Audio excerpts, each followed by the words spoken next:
Tatami City next contest first round for men under 81 kilo.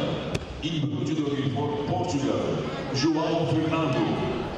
In white judogi for Kyrgyzstan, Vladimir Zoroyev. انا اکنون دوستان عزیز ما اینجا میبینیم که دو پهلوان ما رو اگر ما دو پهلوان ما با کدام خاطر میگوییم که هم محمد بک رو میبینیم هم خواجه‌زاده بهروز رو میبینیم.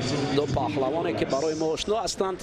فقط در اینجا داور باید عادلانه واگذاری کند و نبرد آنها شروع شدند دوستان عزیز. قبل دیگر حق اینجا باید باشد و حالا آغاز نبرد است.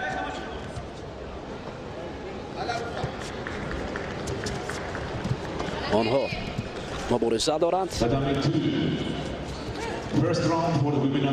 عطار هم یک مصرع خیلی هم زیبا دارد که میگه همت عارف بقای حق بود زان که در حق فانی مطلق بود. فقط در اینجا داور میتواند با نبرد حق این جفت نظر کند و هر دو تاجیک هستند. هرچند که محمد بکف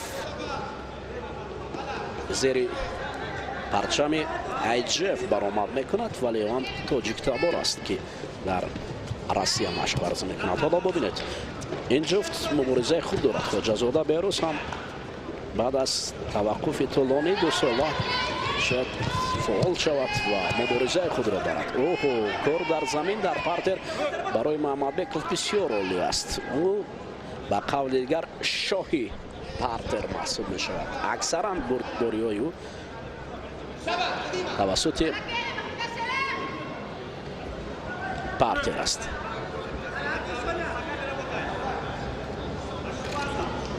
این خاطر باید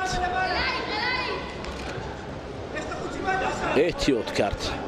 خواجه‌زاده بهروز از کار پارتری و خودم میداند خواجه‌زاده میداند که کار پارتری اونقدر برای او موفقیت نمیارد. حرکت آنها زیادتر می شود.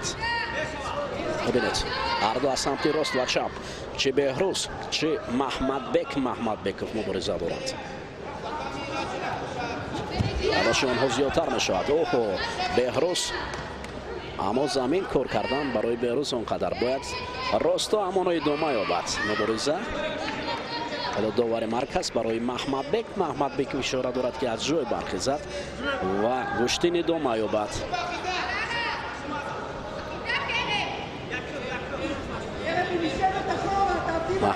محمد بکف آخران مراتب در گرند اسلم باکو 2021 نشانه طلا به دست آورده بود. پهلوان بسیار خوش‌طبع است. ولی خواجه‌زاده بهروز هم خیلی شایسته گشتین میگیرد. ببینید حالا سر کتف خواجه‌زاده بهروز و سمت دیگر حرکت. همین حالت بسیار خطرناک است که باید دست بزند. همین حالت خطرناک است که باید سامان از این خود را کنار گیرد. بهروز مؤلف نشان نقره گراند پری تاشکند محسوب می شود. همچنین پهلوان ما در گرند اسلم یکاترینبورگ 2019 هم بهروز نشان برنجی به دست آورده بود. حالا ببینید حدود 2 دقیقه زیاد گشتین است ولی و زره برای محمد بکف نشان دادند. حالت زمین نگاه داشتن. محمد بکف بسیار قادر است در اینجا برای زمین نگاه داشتن و بهروز از این حالت مرکب باید خود را برآورد. لا دادن دست برای محمد بکف بسیار قلای است. ببینید خواجه‌زاده بهروز از قهرمان جهان باید یاد رسد ولی این نوبت تسلیم می شود و محمد بکف بعد دوره های من بعد می رود و بهروز باشد افسوس که در اینجا شکست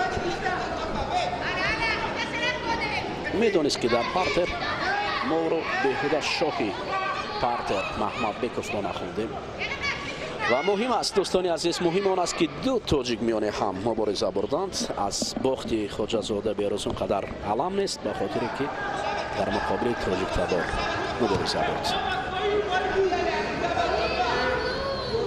برد و باخت از ماست که بر ماست. این خوب است. خب دوستان عزیز، اکنون